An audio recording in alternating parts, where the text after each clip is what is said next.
Hello and welcome to this special edition of What the Hell Just Happened?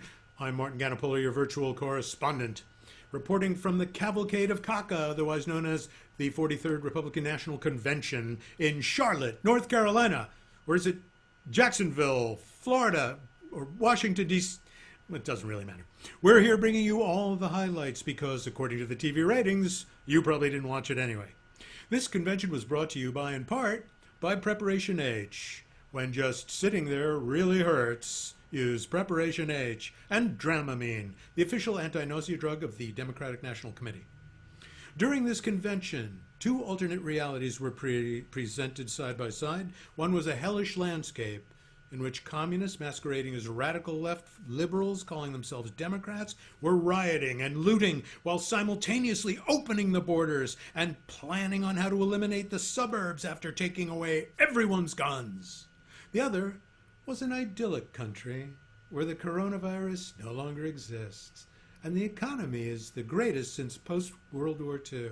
A country where moms and dads and little kids were safe in the knowledge that the lawless mobs of Black Lives Matter rioters and commies from North Korea and China had been dominated with the force of our president's skills, abilities, and clearly superior Christian character. And the convention went on like this for 4 insufferable days, while hurricanes decimated the Gulf Coast. Police in Wisconsin shot a black man in the back 7 times, and a 17-year-old white supremacist killed 2 peaceful demonstrators. And what else? The pandemic continued to rage, killing over 1,000 people on each day of the convention. Although you'd rarely know any of that was going on in Trump world.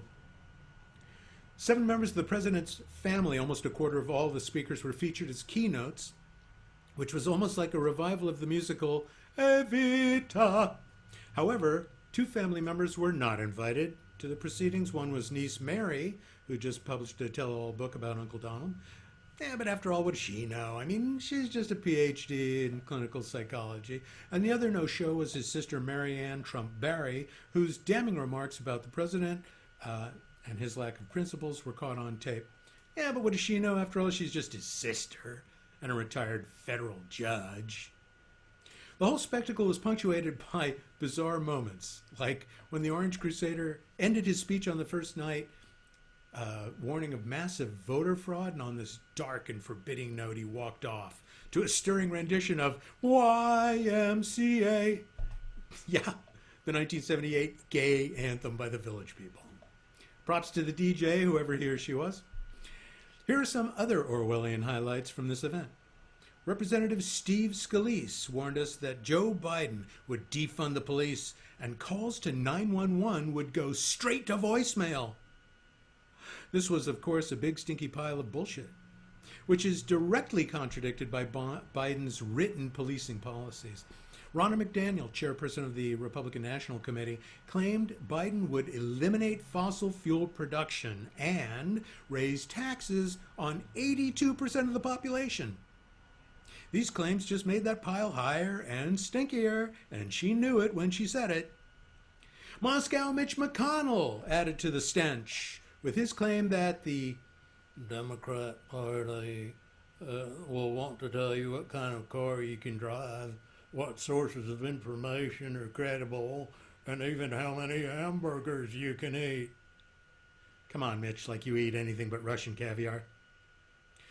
There were all kinds of speeches claiming that the president was a national hero for his handling of the coronavirus pandemic and the economic disaster that resulted from it.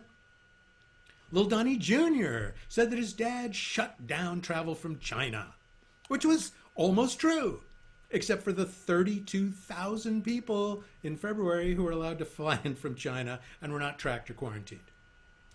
Others sang the praises of how the president leapt into action to import and produce personal protective equipment and hospital ventilator units. But just to be clear, what actually happened was the states were left scrambling in the early weeks of the pandemic while Trump scoffed at their requests, calling them inflated.